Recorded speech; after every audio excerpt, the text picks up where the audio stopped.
So Assassin's Creed Infinity just got new details revealed about it from Tom Henderson via Insider Gaming, and a lot of it is a bit worrying. If you didn't already know, 2021 was the first time we heard about Assassin's Creed Infinity, and it was reported that it was going to be a hub where you could easily access any Assassin's Creed game.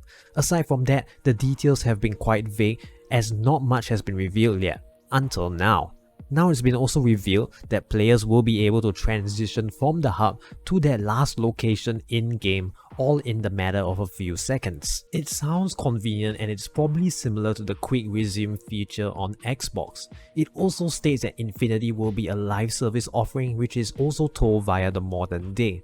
I hope they don't butcher the modern day with this idea and completely ignore it in the mainline games, cause it's one of the most important foundations of this franchise.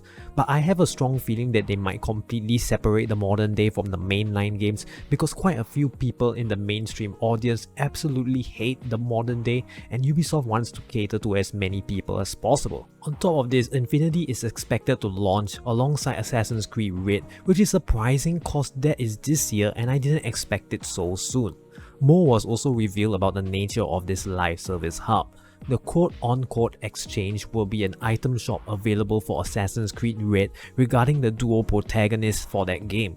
I'm not digging this idea because I don't like microtransactions in full-price single-player games, but I always knew this was going to be inevitable as Ubisoft already makes huge profits out of this kind of business model, so what can you do about it? It's not that big of a deal if it comes to future Assassin's Creed multiplayer games, since they will most likely be lower priced or free to play, which means they need to find more ways to monetize it. On top of this, there will be a synchronization feature that will act as mini battle passes to access more narrative content while earning some cosmetic rewards. This is a way to support the franchise via DLC between game releases when content is getting a bit dry. Ubisoft is aiming for one big mainline AC game once every 2 years, so this strategy kinda makes sense. Essentially, they want to try to feed you as much Assassin's Creed content 24/7. As for the big Assassin's Creed projects, AC Red is coming out this year, while their multiplayer experience aka Invictus will be coming out in 2025. In 2026, we will have Hexe, which is supposed to be the darkest Assassin's Creed game ever.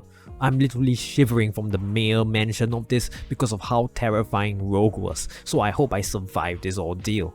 Jokes aside though, I'm still looking forward to that setting because it's set during the witch trials and it's where we will finally get a solo female protagonist in a mainline Assassin's Creed game.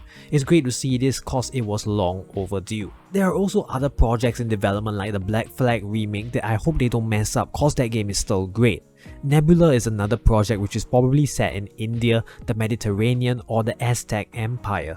The setting is not really confirmed yet, but the ones they mention have me intrigued.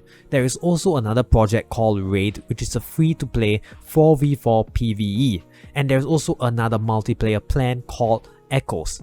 And finally, another Assassin's Creed remake where the specific game has not been confirmed yet. All of this is planned to release within the next decade, but I wouldn't be surprised if a few get delayed cause games take forever to make, and this is quite a few number of games. I really hope Ubisoft has not overextended themselves here cause more is not always better. I also hope they manage to price the battle passes and cosmetics fairly, but I guess we'll just have to wait a bit longer to find out. So yeah, there was quite a bit of news and I find it a bit worrying for all the reasons I have stated above. But I could always be proven wrong and I hope that's the case in this situation.